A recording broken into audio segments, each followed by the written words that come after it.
por mí también en esta mañana. Señor, damos muchísimas gracias por tu presencia en medio de nosotros. Ruego que tú me capacites y me ilumines para predicar delante de ti a mis hermanos y que a todos nos dé la capacidad de poder obedecer a tu palabra. Y Señor, transforma también nuestras vidas. Te lo pedimos por el poder de tu Santo Espíritu y en el nombre de Cristo nuestro Señor. Amén. Pueden sentarse, hermanos.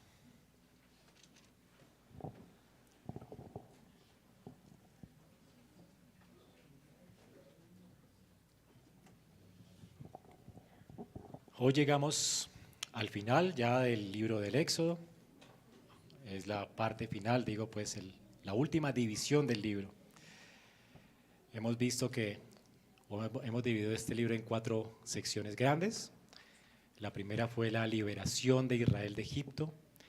Dios redime a su pueblo de las cadenas de la esclavitud de Egipto.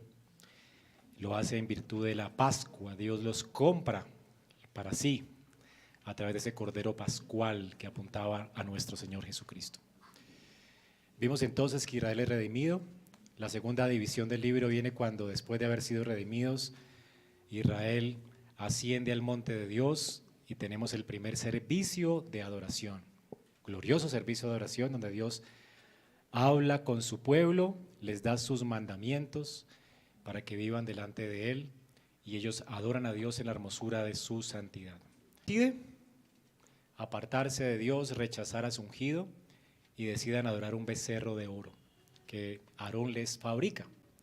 Ellos se postran delante de este becerro y quebrantan el pacto que Dios había hecho con ellos. Ellos son infieles al pacto, Dios no. Y por esta infidelidad, Israel entonces ahora está bajo sentencia de muerte. Y de hecho muchos mueren bajo la espada de sus hermanos. Recordemos, Dios juzga a esta nación. Y Dios decide que no va a andar más delante de ellos y así se lo manifiesta a Moisés, provocando entonces que Moisés ore a Dios y pues obviamente interceda a Dios por el pueblo. En su intercesión Moisés ruega a Dios y Dios perdona el pecado de Israel, pero le manifiesta que no va a ir más con Israel. Aunque los perdona, Israel debe ir solo. Dice, yo no iré más con ustedes. Moisés ora a Dios rogando para que Dios vaya con ellos. Señor, si tú no vas a ir con nosotros, no nos saques de aquí, no vale la pena vivir sin ti. De manera que Dios escucha la intercesión de Moisés y por la razón de la intercesión de Moisés o en virtud de ella, Dios no solo perdona el pecado de Israel, pero ahora decide retomar de nuevo su pacto, restablecerlo, hacer nuevas tablas de la ley y acompañarles, ir con ellos. Su presencia va a ir con ellos y les va a dar descanso. Por esa razón, el clímax de la carta es la cuarta parte de la carta, es el final del capítulo 35 en adelante. Tenemos ese glorioso clímax, el final glorioso. Un pueblo esclavo ahora es habitado por la presencia de Dios. Dios va a morar en medio de ellos. Así que la historia continúa como si nada hubiera pasado. Ellos reciben de nuevo las instrucciones de parte de Dios para edificar el tabernáculo y en el capítulo 40 Dios va a morar con su pueblo y su gloria va a venir para estar con ellos para siempre. Aquí tenemos un microcosmos de lo que Dios haría o ha hecho por nosotros en Cristo. Israel puede disfrutar de manera anticipada esa gloriosa historia de la redención de nuestros pecados. Esa historia revela realmente el drama de la redención. Al igual que Israel, nosotros fuimos redimidos por la sangre del Cordero de Dios que quitó nuestros pecados en la cruz del Calvario. Al igual que Israel, nosotros fuimos traídos de nuestros pecados a Dios. Para volvernos a Dios, ahora le podemos servir en la hermosura de su santidad y lo que estamos haciendo esta mañana. Y al igual que Israel, tenemos el mismo corazón. Muchas veces traicionamos a Dios, como lo hizo Pedro y como lo hacemos nosotros. Pero las misericordias de Dios, que son nuevas cada mañana, nos perdona y nos da la oportunidad de poder volvernos de nuestros pecados a Él, a causa de Cristo, quien murió por nosotros. Como leímos ahora en nuestro texto, Jesucristo fue escupido, humillado y murió en una cruz y fue sepultado porque Él era lo que nosotros merecíamos. Él sufrió la condenación que nosotros merecíamos. La ira de Dios fue sobre Él. Él bebió la copa amarga para que nosotros tomáramos hoy la copa de la bendición. Nosotros podemos alegrarnos hoy gracias a que Él tomó la copa amarga.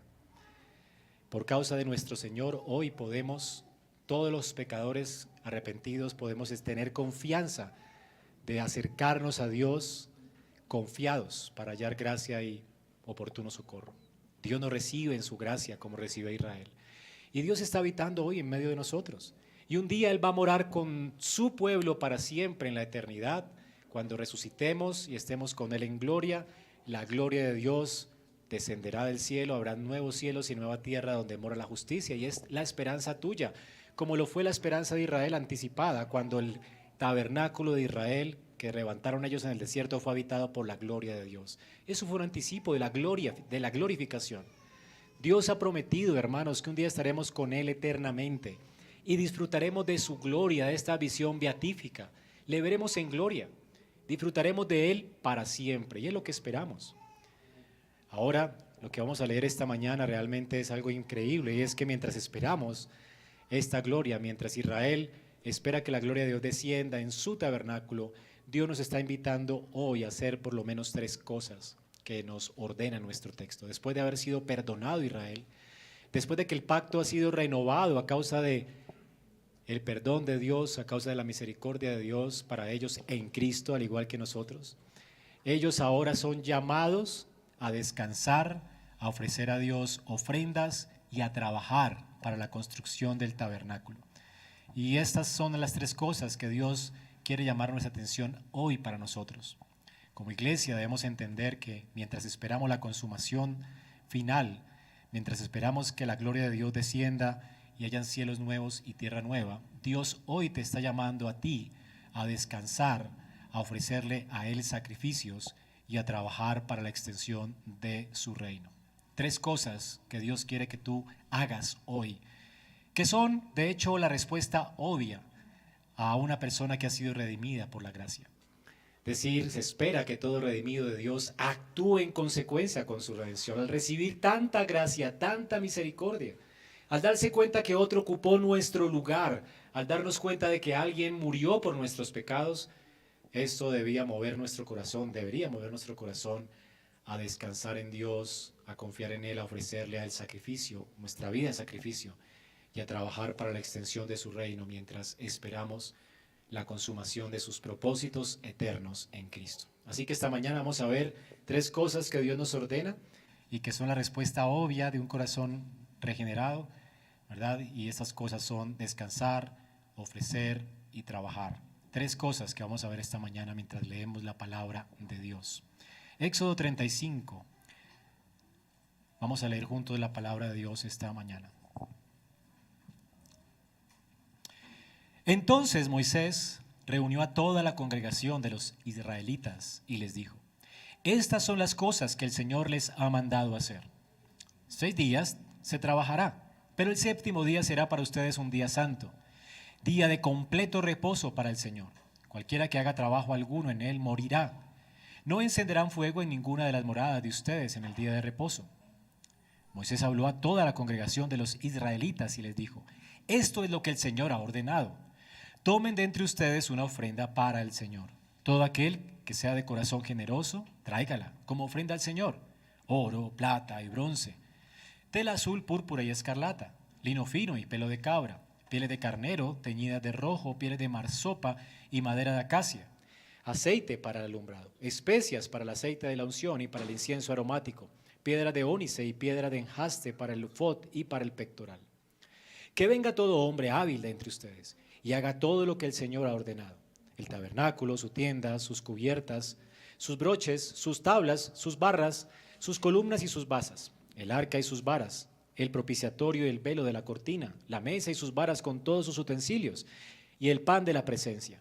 También el candelabro para el alumbrado con sus utensilios y sus lámparas, el aceite para el alumbrado, el altar del incienso y sus varas, el aceite de la unción, el incienso aromático, la cortina de la puerta a la entrada del tabernáculo, el altar del holocausto con su enrejado de bronce, sus varas, y todos sus utensilios y la pila con su base, todas las cortinas del atrio, sus columnas, sus basas y la cortina para la puerta del atrio, las escaleras del tabernáculo y las estacas, perdón, del tabernáculo, las estacas del atrio y sus cuerdas, las vestiduras tejidas para el ministerio en el lugar santo, las vestiduras sagradas para el sacerdote Aarón y las vestiduras de sus hijos para ministrar como sacerdotes. Entonces toda la congregación de los hijos de Israel salió de la presencia de Moisés, y todo aquel a quien impulsó su corazón y todo aquel a quien movió su espíritu vino y trajo la ofrenda del Señor para la obra de la tienda de reunión, para todo su servicio y para las vestiduras santas. Todos aquellos de corazón generoso, tanto hombres como mujeres, vinieron y trajeron broches, pendientes, anillos y brazaletes, toda clase de objetos de oro. Cada cual pues presentó una ofrenda de oro al Señor. Todo el que tenía tela azul, púrpura, escarlata y lino fino, pelo de cabra, pieles de carnero teñidas de rojo y pieles de marsopa, lo trajo. Todo aquel que podía hacer una contribución de plata y bronce trajo la contribución reservada para el Señor. Todo el que tenía madera de acacia para cualquier obra del servicio la trajo. Todas las mujeres hábiles hilaron con sus manos y trajeron lo que habían hilado de tela azul, púrpura, escarlata y lino fino. Todas las mujeres cuyo corazón las llenó de habilidad hilaron pelo de cabra. Los jefes trajeron piedras de ónice y piedra de enjaste para el efod y para el pectoral, y las especias y el aceite para el alumbrado, para el aceite de la unción y para el incienso aromático. Todos los israelitas, tanto hombres como mujeres, cuyo corazón los movía a traer algo para toda la obra del Señor que había ordenado por medio de Moisés que se hiciera, trajeron una ofrenda voluntaria al Señor.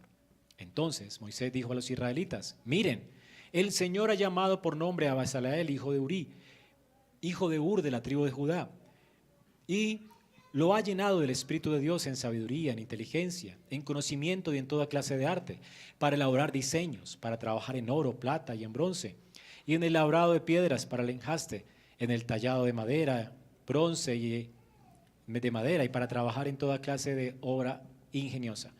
También le ha puesto en su corazón el don de enseñar, tanto a él como a Oholiab, hijo de Ahisamac, de la tribu de Dan.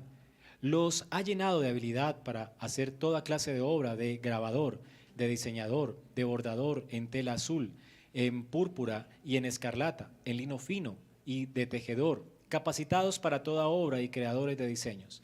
Bezaleel y Aholiab, toda persona hábil en quien el Señor ha puesto sabiduría e inteligencia para saber hacer toda la obra de construcción del santuario, harán todo conforme a lo que el Señor ha ordenado. Entonces Moisés llamó a Bezaleel y a Aholiab y a toda persona hábil en quien el Señor había puesto sabiduría y a todo aquel cuyo corazón le impulsaba a venir a la obra para hacerla, y recibieron de Moisés todas las ofrendas que los israelitas habían traído para hacer la obra de construcción del santuario. Los israelitas seguían trayéndole ofrendas voluntarias cada mañana. Así que vinieron todos los hombres hábiles que hacían todo el trabajo del santuario, cada cual el trabajo que estaba haciendo, y dijeron a Moisés: el pueblo trae más de lo que se necesita para la obra de construcción que el Señor nos ha ordenado que se haga. Entonces Moisés dio una orden y se pasó una proclama por todo el campamento y dijo: ningún hombre, ninguna mujer haga más trabajo para las contribuciones del santuario.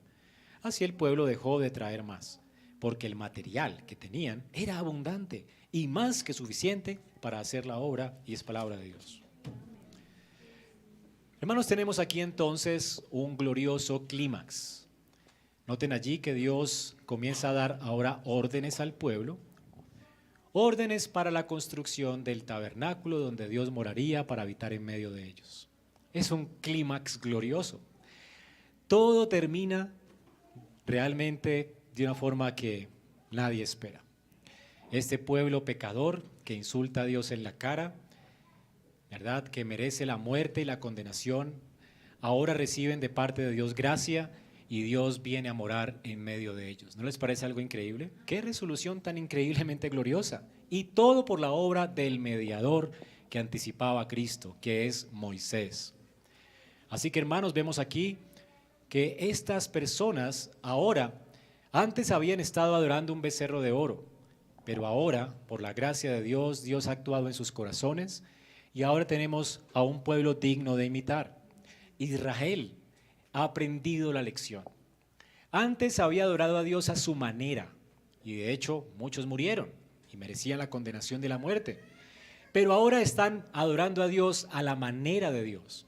Recuerden, antes pidieron un becerro de oro y Dios había dicho que no se hagan imagen en ninguna semejanza de lo que está arriba del cielo ni abajo de la tierra. Es uno de los 10 mandamientos de la ley de Dios. Ellos lo escucharon, sin embargo desobedecieron a Dios. Hicieron todo lo que Dios no había ordenado.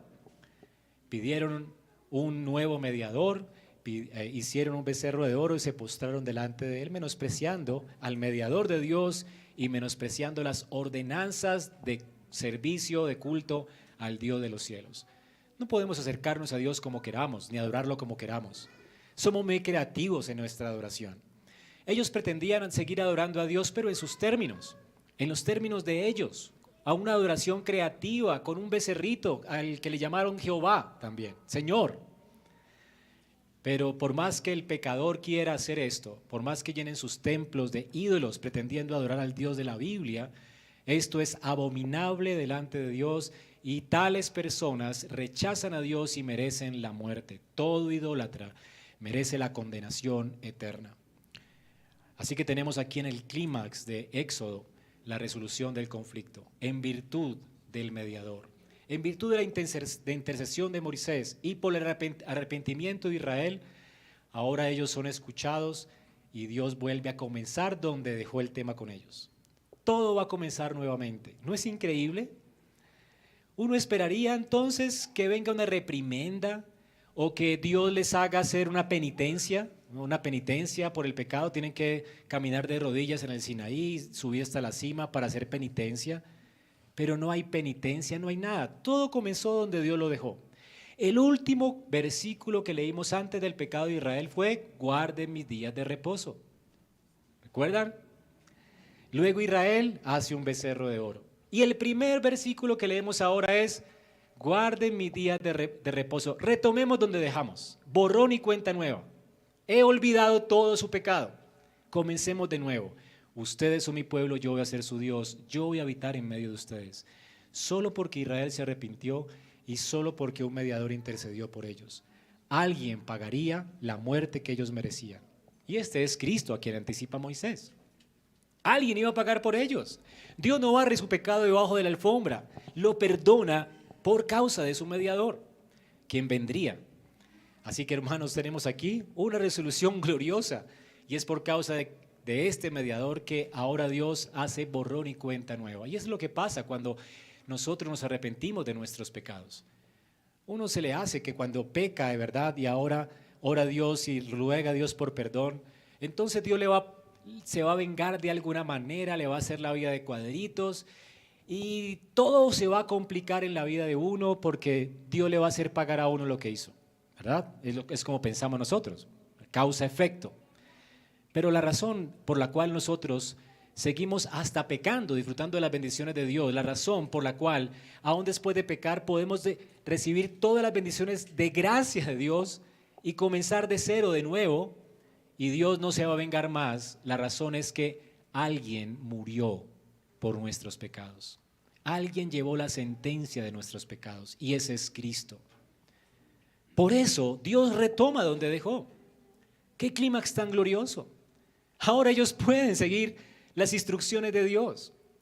Ahora, ¿qué espera Dios? Que por gracia, por supuesto, ellos descansen como Dios lo ordenó, den como Dios lo ordenó y sirvan a Dios como Dios lo ordenó.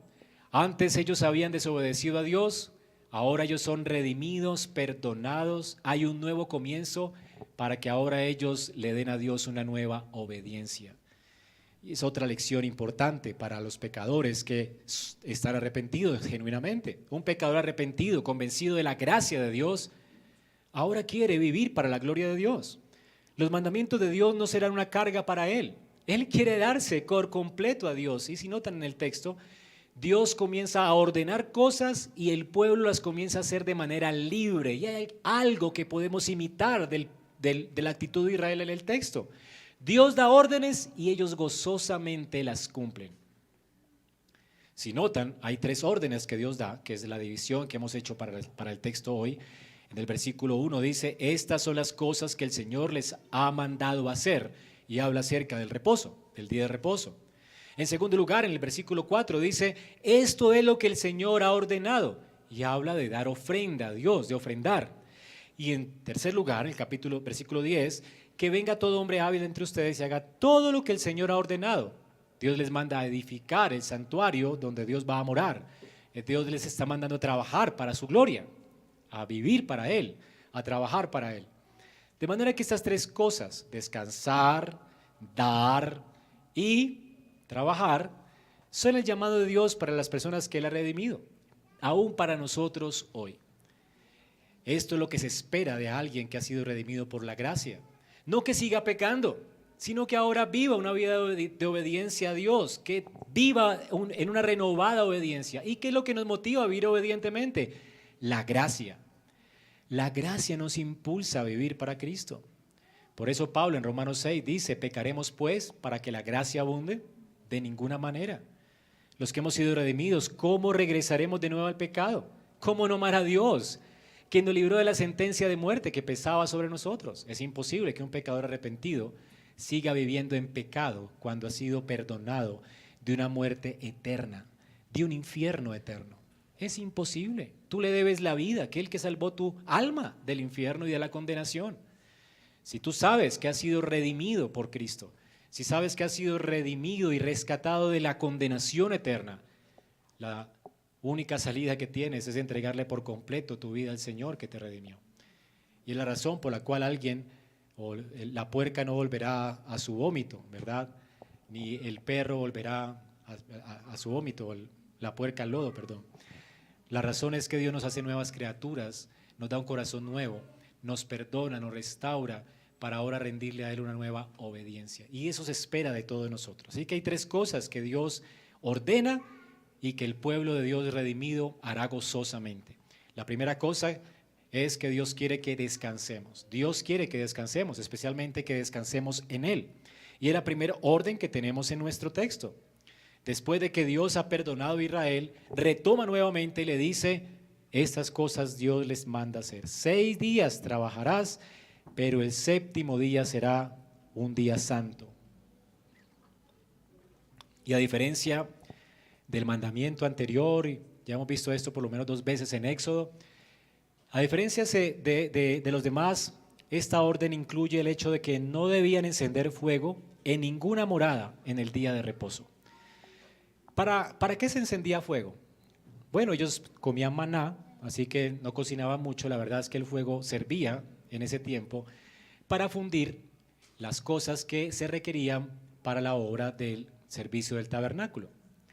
Así que Dios está diciéndole a Israel que por encima de la construcción del tabernáculo estaba el descanso, el reposo. Ellos debían reposar. En orden de prioridades, primero está el descanso que el trabajo de la casa de Dios. ¿Comprenden eso? Importante. Así que si fuera importante la casa de Dios, Dios diría, no, tienen que trabajar para mí. Qué increíble Dios el que tenemos. Recuerden, el faraón no dejaba de descansar nunca a Israel. Además les decía que hicieran ladrillos de domingo a domingo sin darles ningún descanso, y no les daba paja para hacer ladrillos, antes los cargaba más. Y sin embargo, este nuevo rey de Israel es tan misericordioso que les asigna solamente 6 días para trabajar y algunas horas de esos días para trabajar. Y les da uno para descansar completamente en él, para deleitarse en él. Ni siquiera, o sea, era el trabajo para su casa, y Dios no exige ese día que trabajen. Ellos no pueden trabajar, de hecho, si no van a morir. Dice allí, si alguien trabaja o enciende fuego, esa persona va a morir, la sentencia es la muerte. Es decir, o descansan o descansan. Increíble un rey así. Este rey es diferente a los reyes de este mundo, que te hacen trabajar de domingo a domingo, el tirano. Es diferente, ¿verdad? Él realmente entiende que somos personas finitas y quiere que de 7 días que tenemos en la semana descansemos 1. Pero además, ese día de reposo que fue creado para que el hombre descanse, recordemos también cómo anticipaba el reposo eterno. El hecho de descansar para Dios era un asunto importante en Génesis. Génesis capítulo 1 dice que Dios creó todas las cosas y al 6.º día terminó de crear todo lo que había creado. y el séptimo día descansó y reposó de todas las obras que había hecho. Y si usted lee Génesis 1, se dará cuenta que por primera vez no aparece y fue la tarde y la mañana el día séptimo. Nunca. Porque el séptimo día, el día de reposo de Dios, el reposo de Dios, no es un día, sino un ámbito al cual Adán y Eva fueron invitados a participar. Ellos debían trabajar primero para poder participar del reposo eterno de Dios. El reposo de Dios tiene que ver con esa entronización de Dios como Rey del universo. Dios está en su morada celestial, gobernando, sojuzgando todas las cosas creadas. Ese fue su entronización, su reposo eterno. Y Adán y Eva estaban invitados a participar de ese reposo eterno. Es decir, que el estado en el que Adán fue creado no fue el estado final. Adán fue creado mutable, Adán y Eva fueron creados mutables. Ellos debían obedecer a Dios de manera personal y perfecta. Si ellos hubieran acabado la tarea de obedecer a Dios de manera personal y perfecta, hubieran aplastado a la serpiente, Adán hubiera aplastado a la serpiente en el huerto de Edén, hubieran obedecido a Dios, ellos hubieran ascendido a la gloria y el cielo y la tierra estarían juntos y el cielo y la tierra estaría llena de la gloria de Jehová. La historia hubiera sido diferente. Estaríamos disfrutando de un paraíso sin el pecado, sin amenazas, porque Adán hubiera destruido la serpiente, hubiera quitado la profanación de la tierra y el hombre habría concluido su trabajo, y al concluir su trabajo el hombre estaba siendo invitado a ese reposo eterno. De manera que Adán tenía el patrón de Dios como costumbre para anticipar que una vez él cumpliera su trabajo de glorificar a Dios, de vivir para Dios, de obedecer a Dios, él ascendería a la gloria celestial. Hay un día de reposo para Adán. Así que el jardín, el huerto de Edén no era el último lugar donde Adán aspiraba a habitar, ni siquiera la tierra, era el cielo en la tierra. La tierra y el cielo un día se juntarían y Adán, al guardar el día de reposo, el día séptimo, estaba anticipando esto. Dios nos está invitando a ese reposo, debemos obedecerle. Pero recuerden la caída en Génesis 3. Adán y Eva fueron descalificados de la gloria de Dios, excluidos de la gloria de Dios. Ya no hay esperanza para alcanzar esa gloria por causa del pecado. El pecado trajo condenación y muerte a todos los hombres en Adán. Ninguno de nosotros tiene aspiración a esa gloria. Las cosas en este mundo están como están por causa del pecado. Sufrimos por causa del pecado, nos enfermamos por causa del pecado. Hay maldad por causa del pecado. La pregunta ¿dónde está Dios? Es obvia. Dios está trayendo juicio a esta tierra y por eso es que pecamos y por eso es que realmente las personas son malas y por eso hay tanta maldad y tanta destrucción del mundo, porque Dios nos ha entregado a su ira y la verdad es que no sufrimos como deberíamos sufrir, merecemos el infierno. Es una gracia que Dios nos mantenga con vida y aún podamos disfrutar por lo menos el aire que respiramos y pudimos disfrutar de un desayuno esta mañana. Pero literal, por causa del pecado merecemos la condenación eterna y no disfrutar ninguna bendición de Dios por la eternidad. Es el infierno lo que merecemos. Pero Dios deja que Adán y Eva sigan habitando en su mundo y les da una promesa. Un segundo Adán vendrá. Ese segundo Adán trabajará, hará toda la obra de Dios, vivirá de una manera perfecta, no fallará en ningún detalle, aplastará a la serpiente en la cabeza. Eso está en Génesis 3:15. Pero él, además de Adán, tenía que hacer algo extra. Él debía no solo obedecer a Dios de manera personal y perfecta y así ascendería a la gloria, que fue lo que Cristo hizo. Él pudo haber sido glorificado, de hecho en la transfiguración ya nos muestra de una vez que Él ya es glorioso por causa de que en la tentación aplastó a la serpiente en el desierto. Él triunfó donde Adán y Eva fracasaron y por eso Él podía ser glorificado. Pero estaría solo en el cielo. El único que merecía esto estaría solo, porque ¿quién de nosotros ha obedecido a Dios? Nadie. Él siendo obediente estaría solo en el cielo. Para poder ganar hijos, para que llevarlos a la gloria de Dios como cabeza federal de un nuevo pacto, Jesucristo también tenía que morir y llevar la condenación y sentencia que pesaba sobre nosotros. Y por eso Jesucristo, leímos hoy, fue escupido, fue humillado. Los enemigos estaban contra Él porque Él absorbió toda la copa de la ira de Dios. La ira de Dios fue sobre Cristo para que no la tomemos nosotros. Él llevó nuestra condenación. De manera que todo aquel que está en Cristo no vendrá a condenación jamás. Pasa de muerte a vida. Cristo ha obedecido por él y es aceptado delante de Dios, y a causa de la muerte de Cristo sus pecados todos han sido sepultados, perdonados en la cruz del Calvario. Dios hizo justicia. Somos salvos por causa de la justicia de Dios, no por la misericordia de Dios. Dios sí es misericordioso, pero nunca sin justicia. Dios es justo, Dios es fiel y justo para perdonar nuestros pecados. ¿Cómo hizo justicia? En la cruz del Calvario. Tú merecías el infierno, Cristo lo sufrió en la cruz para que tú no lo sufras. Si pones tu esperanza en Él, todos tus pecados son perdonados, porque todos fueron imputados a Cristo, a nuestra cabeza federal. Por su obediencia tú eres aceptable delante de Dios, y por su muerte tus pecados han sido completamente perdonados. Eres libre para servir a Dios. Esto es una noticia maravillosa, y es por esa razón que ahora en el Nuevo Testamento no guardamos el domingo, el Shabbat, sino el domingo. Adán tenía que trabajar cada vez que él guardaba el día de reposo, un sábado. Eso le estaba recordando a él que Dios le estaba dando a él una oportunidad de vivir para la gloria de Dios primero, obedecer a Dios primero para alcanzar ese reposo eterno. Ahora Dios le da a Israel un sábado, diciéndoles: Israel, ese sábado aún es de ustedes. Alguien de la simiente de Abraham va a trabajar, un judío va a trabajar por ustedes. Y entonces les va a dar ese sábado, ese reposo, para que entren a la gloria. Israel tenía esperanza de gloria. De todas las naciones de la tierra, Dios escoge a este pueblo para darles esperanza de gloria. Por eso Dios le recuerda el Shabbat: descansen en mi promesa, descansen en mí. Lo primordial no es mi tabernáculo es una consecuencia del descanso que mi hijo les dará. El que vendrá de la simiente de Abraham, el hijo de la mujer, vendrá a poner fin a la sentencia del pecado, que es la muerte.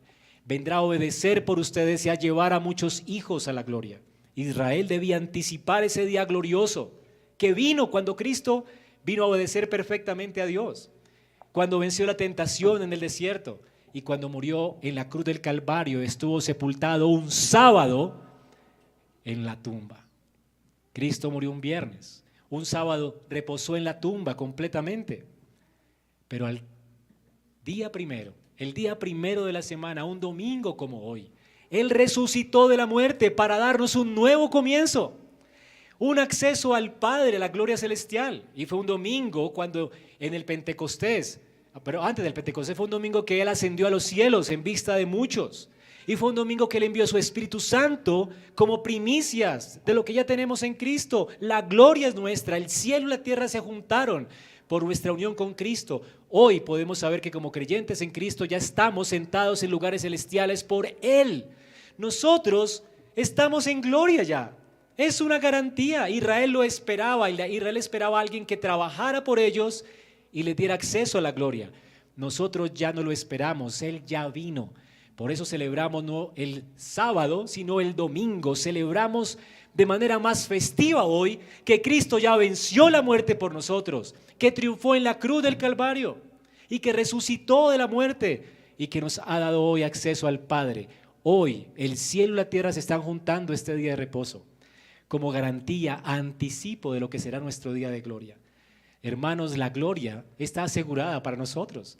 Así que cada día de reposo, cada domingo estamos anticipando, estamos orientando nuestras vidas al hecho de que no somos de este planeta. Nosotros fuimos destinados por la obra de Cristo a la gloria celestial. Un día tú y yo resucitaremos de la muerte y estaremos con Dios para siempre. Esta es su esperanza. Dios nos ha dado a todos esperanza de gloria. Qué glorioso será ese día. Nuestros ojos se abrirán y le veremos a Él tal y como Él es. Y no tendremos más el estorbo del pecado. Y le serviremos a Dios en la hermosura de su santidad.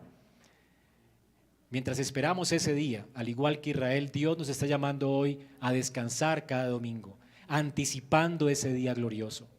Cada domingo tú estás descansando, anticipando y recordando que tus ojos deben estar puestos en las cosas de arriba, donde está Cristo sentado a la diestra de Dios. De manera pues que una persona que no guarda o profana el día de reposo, que profana el domingo, que es parte de los 10 mandamientos de Dios, hasta que Cristo venga, es parte de los 10 mandamientos. Es uno de los 10 mandamientos del Señor. El que profane este mandamiento, de hecho, debería morir porque ya está muerto.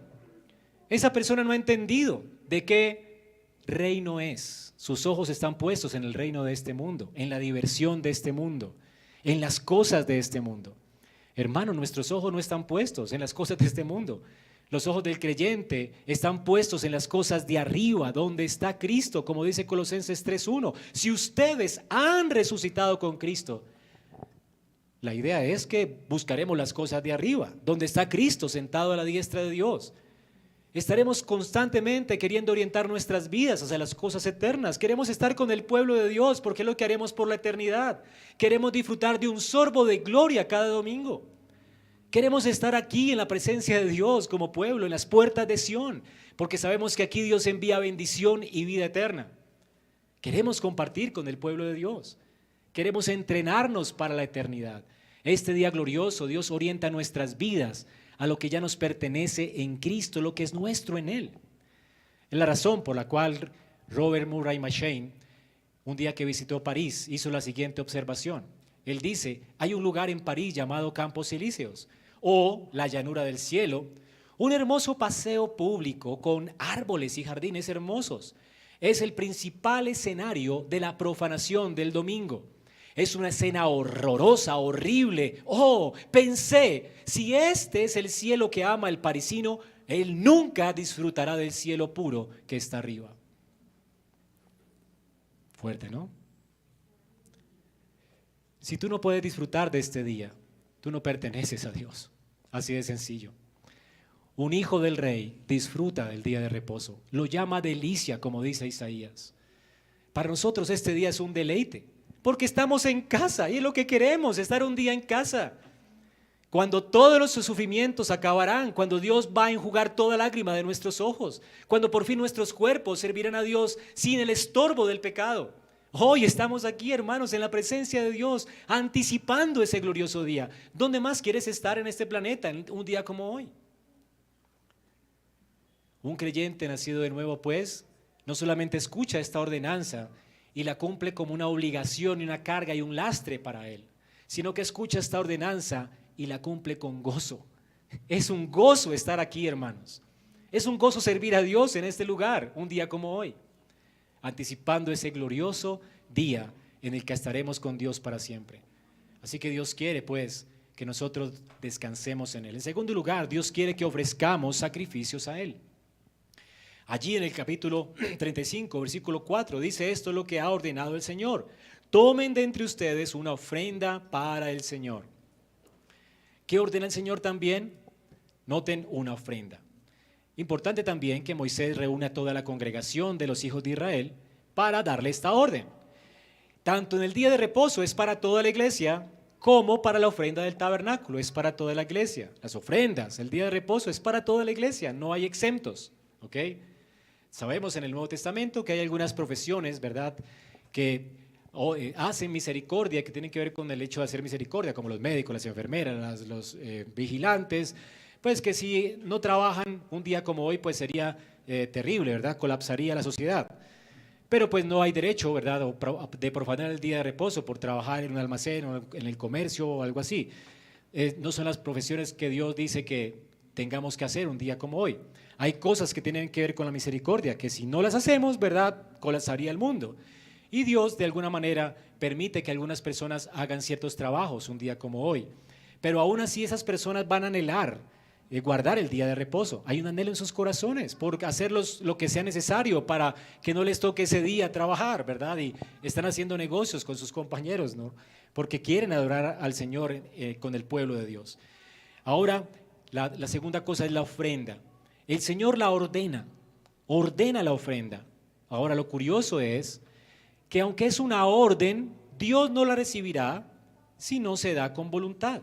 Noten lo que dice, tomen de entre ustedes una ofrenda para el Señor.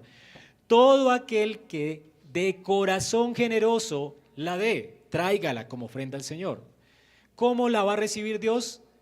La va a recibir de un corazón generoso. Aunque es una obligación, tú tienes que darla con generosidad porque lo quieres hacer libremente. Ahora esto nos choca porque uno no puede entender cómo algo que es obligatorio puede ser libre. ¿Al fin qué? ¿O es libre o es obligatorio? ¿A quién le gusta pagar impuestos acá? A ver, levante la mano. Bueno, cada vez que llegan esos impuestos, ¿verdad? Uno no quiere pagarlos, ¿verdad? Es algo difícil. ¿Por qué? Y nos duele más cuando vemos que se roban toda la práctica de los impuestos. Bueno, si viéramos inversiones, uno dice, ay, qué rico, porque nos van a hacer más avenidas, y, ¿verdad? Pero aquí todos se lo roban.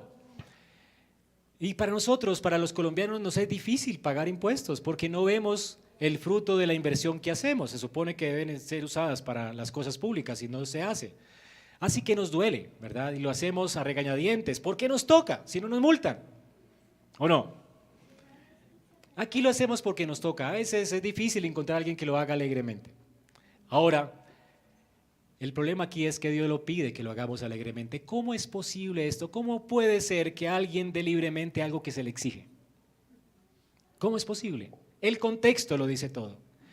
Es posible porque recordemos que Israel había sido idólatra. Merecía la condenación eterna. Merecía la muerte eterna. Ellos no merecían estar con Dios. Dios no iba a habitar en medio de ellos. Ellos merecían la muerte. Merecían ser excluidos de la gloria de Dios para siempre. Sin embargo, por la intercesión de su mediador, que anticipaba a Cristo, ellos son recibidos de nuevo a la comunión y Dios va a habitar en medio de ellos. ¡Qué emocionante esto!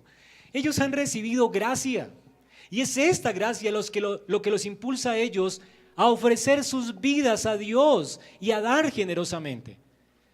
Noten que Moisés tiene que hacer una proclama al final del texto, en el capítulo 36:6. Moisés dio una orden, dijo: ningún hombre, ninguna mujer haga más trabajo ni contribuciones para el santuario. No más, hay demasiado. O sea, la gente dio tan libremente y tan abundantemente que fue suficiente lo que dieron demasiado. Había más que suficiente, sobraban las cosas.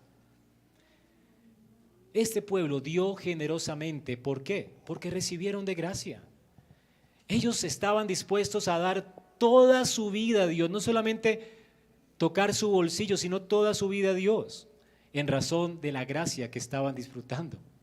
Dios había dicho que sí al perdón. Dios había dicho que sí al hecho de que les acompañaría y estaría con ellos y no se apartaría de ellos. Ellos serían su pueblo y Él sería su Dios. Ahora todo el pueblo da a Dios con generosidad. ¿Qué es lo que está pasando acá? Dios, más bien en su orden, le está dando a Israel la oportunidad de manifestar el verdadero deseo de sus corazones. ¿Qué pasó en el contexto? Recuerden, ¿qué era lo que quería Israel cuando pidió perdón a Dios a través de Moisés? Si tu presencia no va a ir con nosotros, no nos saques de aquí.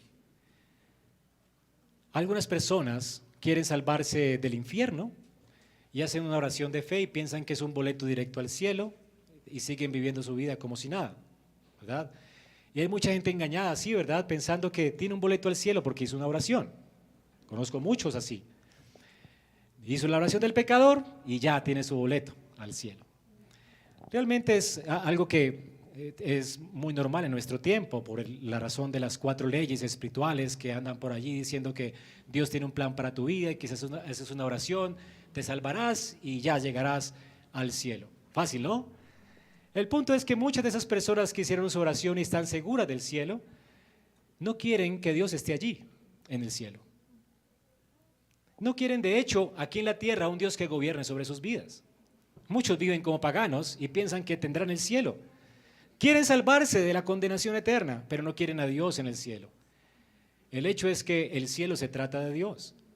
En el cielo las calles son de oro, el mar de cristal en Apocalipsis, y la razón de ese esplendor glorioso de la ciudad celestial, la razón de ese esplendor es Dios mismo. La razón es Dios. Dios es lo que llena el cielo. Israel todo lo que quería era Dios. Israel no solo quería salvarse de la condenación, del juicio de Dios, del castigo de Dios. Israel anhelaba a Dios. Y es algo que tenemos que imitar. Todo creyente nacido de nuevo, más que quererse salvar de la condenación del infierno. Pues qué chévere que nos salvamos de la condenación, pero qué horrible un cielo sin Dios. Qué horrible una vida sin Dios. Israel entiende esto. Y dicen, sí, Señor, no nos saques de aquí, sino vas a ir con nosotros. De manera que estas personas, ahora Dios les está dando como una oportunidad para confesar realmente cuál es el verdadero deseo de sus corazones. ¿Realmente están queriendo el cielo? ¿Realmente quieren a Dios con ellos? Bueno, una cosa es cuando tú deseas algo y una cosa es cuando te toca del bolsillo para recibirlo, ¿verdad? Entonces tú dices, uy, qué rico, unas vacaciones, y entonces uno le presentan las vacaciones soñadas. Cuando le hablan de plata, uno dice, no, pero no. Muchas gracias, muchas gracias. Soñaste con ellas, era increíble, la oferta era maravillosa, pero te toca del bolsillo, nada es gratis, ¿verdad? Hay que pagar por eso. Uno dice, no. Te toca en el bolsillo y tú dices no. ¿Ok? Es allí donde te das cuenta qué hay en tu corazón cuando te toca en el bolsillo. Dios le toca el bolsillo a Israel. Listo, Israel. Traigan ofrendas y sean generosos. Y de hecho les pide oro, plata, cosas muy caras, muy finas. Era como el cielo en la tierra, era un lugar finísimo, ostentoso. Las vestiduras sacerdotales eran como un hombre de otro planeta, era el mejor vestido que Versace, ¿verdad? Eso solamente son telas finas, pero este sacerdote tenía piedras preciosas en su pectoral, una orla de oro en su cabeza. Eso era realmente ostentosísimo. El tabernáculo era una cosa ostentosa, era como ver el cielo en la tierra. ¿Ok? De hecho, de eso se trataba, el cielo en la tierra. Era un pedacito de cielo en la tierra. Hermanos, ahora Dios dice, ahora, ¿me quieren con ustedes? ¿Quieren literalmente que yo me mude a vivir con ustedes? Bueno, paguen por mi casa. A ver cuántos están dispuestos. Les tocaron el bolsillo y todos comenzaron a dar generosamente. Ellos estaban tan deseosos que estaban dispuestos a perderlo todo por tenerlo a Él. ¿Ven? Ahora nosotros, ¿cómo es que Dios ahora nos pide ofrendas para construir, edificar qué? Bueno, hermanos, la iglesia de Dios, donde tú has escuchado el Evangelio, esas bellas palabras de vida que cantamos eventualmente en un himno que dice, oh, cantádmelas otra vez, bellas palabras de vida. ¿Realmente son para ti bellas palabras de vida? ¿Disfrutas de la presencia de Dios en este lugar? ¿Disfrutas de la predicación saludable de la palabra? ¿Disfrutas de ver iglesias saludables en tu país, en esta ciudad? ¿Te gozas con eso realmente? ¿Te gozas con la presencia de Dios mientras exponemos y abrimos las páginas de la Escritura? Bueno, Dios cada vez que termina un servicio de adoración dice, bueno, tu bolsillo. Esto no funciona sin tu bolsillo. Hermanos, los que predican el Evangelio tienen que vivir del Evangelio. Y la iglesia está llamada también a sostener a los pastores, a las personas que están en necesidad, a hacer misiones. De hecho, las misiones deben ser una prioridad en la iglesia. Pero nunca hay suficiente, muchas veces en nuestras congregaciones. Y la razón es que no hemos entendido muchas veces la gracia de Dios. La gracia nos debe llevar a responder con gratitud a Dios y estar dispuestos a entregar nuestros bolsillos, nuestro dinero también para que el reino de Dios siga creciendo. Dios nos llama no solamente a descansar en Él, sino también a sacrificar para Él. Estos son sacrificios de los cuales Dios se agrada. Hermanos, la Escritura nos dice en Gálatas 4, del 13 al 15, que una iglesia en respuesta a la misericordia de Dios, a la predicación del Evangelio, sostuvo al apóstol Pablo siendo una iglesia pobre. Este hombre Pablo vivía sin ninguna preocupación más en esa ciudad, especialmente. Él no trabajó en esa ciudad, trabajó con los corintios, que eran ricos y bien tacaños, y trabajó en medio de ellos porque le tocaba, él no quería como ser una carga para no ser de estorbo para la iglesia. Pero en esta iglesia él no tuvo que trabajar. Estas personas estaban felices escuchando el Evangelio y liberaron a Pablo de toda tarea mundana para que él se dedicara a hablarles el Evangelio todos los días. Y noten lo que Pablo dice: por causa de una enfermedad física les prediqué el Evangelio por primera vez, Y lo que para ustedes fue una prueba en mi condición física que no despreciaron ni rechazaron, sino que me recibieron como un ángel de Dios y como a Cristo Jesús mismo. De hecho, Pablo estaba enfermo. No se preocupe, Pablo, síganos hablando, nos encargamos de su salud, de sus finanzas, de su comida, todo. Viva bien, Pablo. Queremos que nos predique esas bellas palabras de vida. ¿Saben qué dice Pablo? Pablo estaba tan avergonzado por la actitud de ellos que entendía cuál es la actitud de ellos. Dice él, yo sé que ustedes se hubieran sacado los ojos y me los hubieran dado si fuera posible. ¿Ven? Esa es una persona que ama al Señor. Una persona que ama al Señor ama al que le predica el Evangelio. Ama a sus ancianos. Ama a los que les instruyen. Así que esa persona, verdaderamente es convertida. La gracia, hermano, nos hace generosos. El que es generoso es aquel que ha recibido la gracia, sin duda. El que no es generoso, por supuesto, debe dudar de que ha recibido gracia.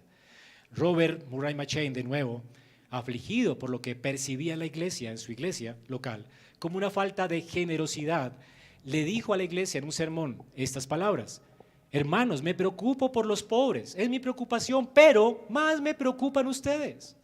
No sé lo que Cristo les dirá ese gran día de gloria. Me temo que hay muchos aquí oyéndome que pueden saber que no son cristianos porque no aman dar. Dar abundantemente y libremente sin rencor alguno requiere un corazón nuevo.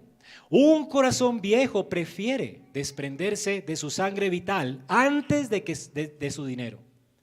Oh, amigos míos, disfruten de su dinero. Vivan a sus anchas, aprovéchenlo al máximo. No regalen nada, no den nada, disfruten lo que tienen ahora mismo, porque les aseguro que van a ser mendigos por toda la eternidad. Fuerte, ¿verdad?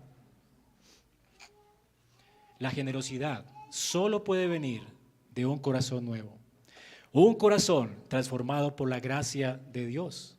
Hay muchos ejemplos de esto en la Escritura.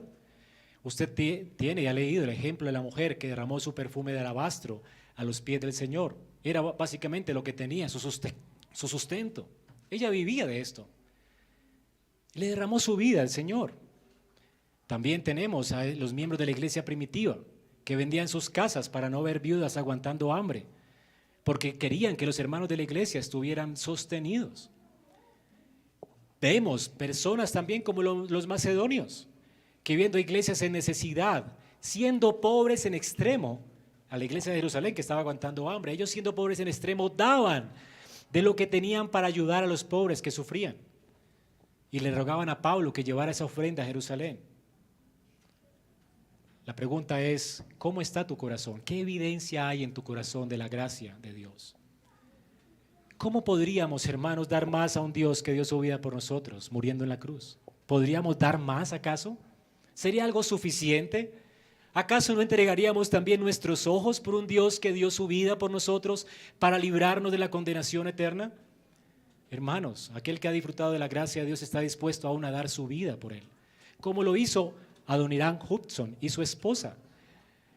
Hay una carta donde Adoniram Hudson le escribe a su suegro antes del matrimonio, unos meses antes, y le dice a su suegro estas palabras en la carta: suegro, te tengo que preguntar algo, y es si puedes consentir en separarte de tu hija a principios de la próxima primavera. Se quería casar a principios de la primavera con ella. Y él se iba a ir de misionero, de hecho, a un lugar bien difícil, no explorado. Y le dice al suegro: suegro, yo sé que no la vas a ver más en este mundo seguramente. Si tú puedes consentir en que ella se vaya, si puedes consentir su sujeción a las dificultades y sufrimientos de la vida misionera, si puedes consentir, suegro, en su exposición a los peligros del océano, a la influencia fatal del clima meridional de la India, a todo tipo de necesidades y angustias, a la degradación, al insulto, a la persecución y tal vez a una muerte violenta, suegro, ¿puedes consentir en todo esto por amor de aquel que dejó su patria celestial y murió por ella y por ti? ¿Por amor de las almas que están pereciendo? ¿Por amor de Sión y de la gloria de Dios? Suegro, ¿puedes consentir en todo esto con la esperanza de que un día nos encontraremos en el mundo de la gloria con la corona de la justicia resplandeciente y con la aclamación de alabanzas que redundarán al Salvador por los paganos convertidos de estas regiones. ¿Puedes consentir esto, suegro? La respuesta del suegro dijo, bueno, si ella quiere. Si es lo que quiere ella, morir por Cristo, no tengo problema. Y fue lo que Ana quiso. Esta señora sufrió lo innombrable por causa del Señor. Estuvo dispuesta a vivir para la gloria de Cristo, a casarse con un pastor, para la gloria de su Señor.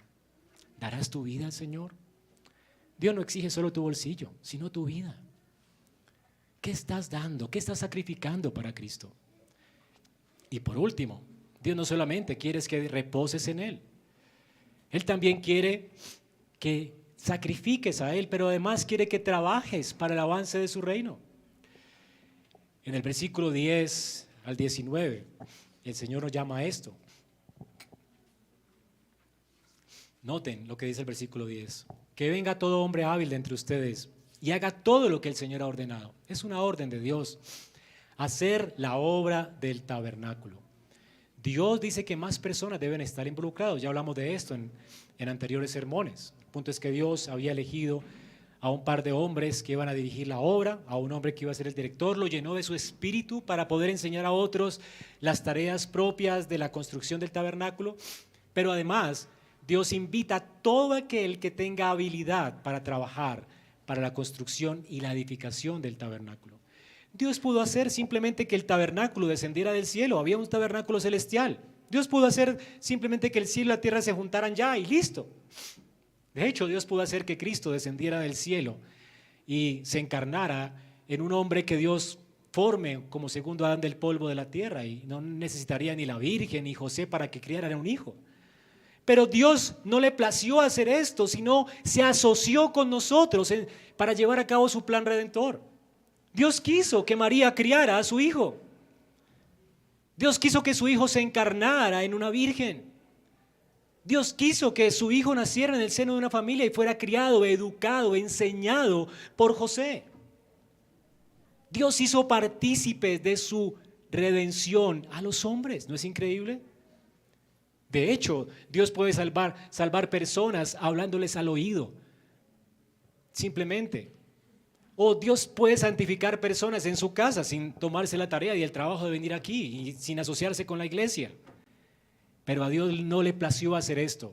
A Dios le plació salvar a los hombres solo por la locura de la predicación del evangelio.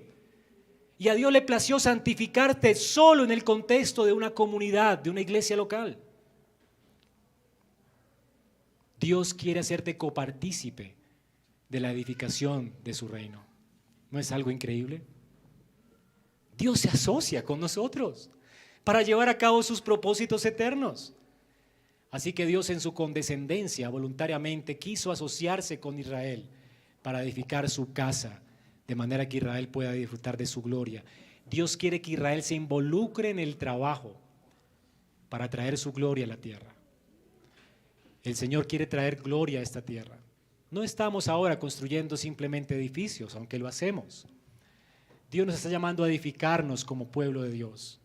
Y así como Dios dio a través de su Santo Espíritu dones para la fabricación de cosas, para la edificación de una casa temporal, donde Israel disfrutaría de su presencia, Dios nos ha dado a nosotros hoy por su gracia y su Espíritu dones suficientes para que cada uno de nosotros contribuya a la edificación de estas piedras vivas que estamos aquí. Cada uno de ustedes que ha creído en Cristo es una piedra viva del tabernáculo de Dios. Y todos nos necesitamos.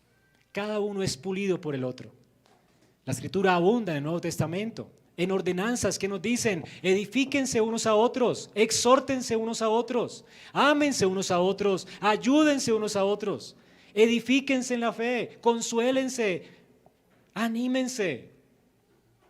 Hermanos, la tarea de la obra del ministerio te pertenece a ti. Dios te dio a ti un don que nadie más, una tarea que nadie más puede hacer en esta iglesia. La pregunta es: ¿la estás haciendo? Y si notan, en nuestro texto lo que leímos fue que hasta las mujeres participaban. Las mujeres no iban a ser las sacerdotisas de la iglesia, Nunca lo fueron. Dios les prohíbe, de hecho, ministrar como sacerdotes en la iglesia o ser pastoras en la Escritura. Una mujer no puede ser pastora, pero las mujeres estaban hilando hilos para la construcción y la edificación del pueblo de Dios. Y en el Nuevo Testamento a las ancianas se les llama a ser diaconisas, a servir y a lavar los pies de los santos. Se les llama también a ministrar a otras mujeres y a enseñarles a vivir la vida cristiana, a orar con ellas, a animar a las más jóvenes. Necesitamos ancianas en la iglesia. Dios a cada uno de ustedes les ha dado un don para ministrar a los demás, no para ustedes mismos.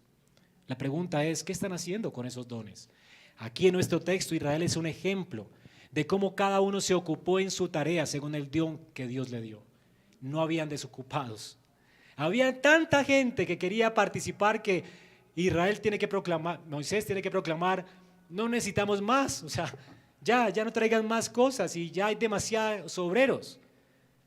Pero a veces aquí sufrimos por obreros. Y qué tristeza que tú estés viviendo inserviblemente a un Dios que te redimió por gracia. Si es que eres un redimido, tú deberías realmente proponerte para el servicio que sea en la iglesia. Y no solamente para servir locativamente, es para servir a la gente. En esta iglesia necesitamos sostener viudas, visitar enfermos, aconsejarnos, criar hijos, ayudar a las mujeres en sus desafíos. ¿Qué estás haciendo tú por otros hermanos? Qué lindo que algunos quieran servir, no, yo quiero barrer la iglesia o tocar un instrumento, pero no es lo que Dios nos llamó a hacer. No estoy hablando de ese tipo de ministerio. El ministerio tiene que ver con la gente, ¿ok? Está bien que toquen aquí, pero el punto es a quién estás sirviendo, a quién estás edificando, con quién te estás relacionando. Dios quiere, tu santificación solo es posible en el contexto de las relaciones en la iglesia. Y otros no serán santificados si tú no ejercitas tu don. Dios tal vez te ha dado el don de la generosidad, otros necesitan de tu generosidad. ¿Cómo sabrás cómo ser generoso si no te asocias con otros, no conoces sus necesidades? Dios te ha dado el don de la organización. ¿Cómo si no te involucras en equipos de trabajo en la iglesia? Dios te ha dado ciencia para saber organizar cosas. ¿Cómo vas a ejercitar tu don? Si no dices, hermano, yo quiero pertenecer al grupo diaconal, yo quiero ser algún día un anciano, capacíteme, equípeme, yo tengo dones que Dios me ha dado, quiero ponerlos al servicio del cuerpo. ¿Qué estás haciendo tú ahora que Cristo te ha redimido? Dios te está reclamando por la sangre de Cristo como suyo y Él quiere que tú o sea asociado contigo para que tú participes en la extensión de su reino. Necesitamos también misioneros que proclamen las buenas nuevas. Necesitamos sostener a esos misioneros, visitarlos y consolarlos, no solamente ofrendar para ellos. Allí tenemos personas en Pasto, en Zapulles, misioneros, muchas veces se sienten solos. ¿Quién de ustedes saca de sus vacaciones en lugar de estar pensando en su propia comodidad? Voy a sacar mis vacaciones para visitar a este hermano, consolar a este pastor, orar con la iglesia, no necesariamente servir o enseñar, pero estar con él, animarlo. Ver cuáles son sus necesidades para comunicarlas a la iglesia. ¿Has pensado acaso en pasar tiempo con personas que están sufriendo en el campo misionero? ¿Qué estás haciendo con tu tiempo, con tu vida, con tus vacaciones? Si por gracia has sido redimido, tú necesitas considerar servir en la extensión del reino de Dios. ¿Cómo lo estás haciendo? Amados hermanos, esta es la exhortación de Dios esta mañana. 3 cosas que Dios nos llama a hacer, que nos ordena hacer. Descansar, dar y trabajar. 3 cosas que Dios nos ordena hacer y que somos llamados a hacerlas con regocijo y con gozo. Es una gracia que Dios nos invite a participar de la extensión de su reino. Dios no nos necesita y sin embargo le ha placido quererte usar. Dios quiere usarte y Dios te ha bendecido para que bendigas y Dios te ha dado descanso para que descanses en Él. ¿Qué harás, pues, al salir de aquí? Vamos a orar.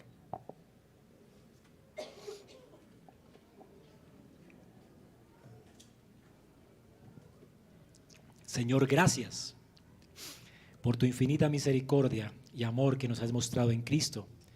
Y gracias por mostrarnos ahora nuestros deberes, recordarnos el deber que tenemos hacia ti y hacia los demás. y hacia el mundo. Gracias, Señor, porque podemos hoy recordar que debemos descansar en ti, trabajar en la iglesia para la edificación del cuerpo y anunciar y proclamar tu nombre entre las naciones de la tierra. Ayúdanos, Señor, mientras viene y esperamos tu gloria, ayúdanos a involucrarnos activamente en vivir para ti, para tu gloria, en ofrecernos en sacrificio vivo a ti y en trabajar para la extensión de tu reino. Señor, te pedimos todo esto en el nombre de Cristo Jesús. Amén.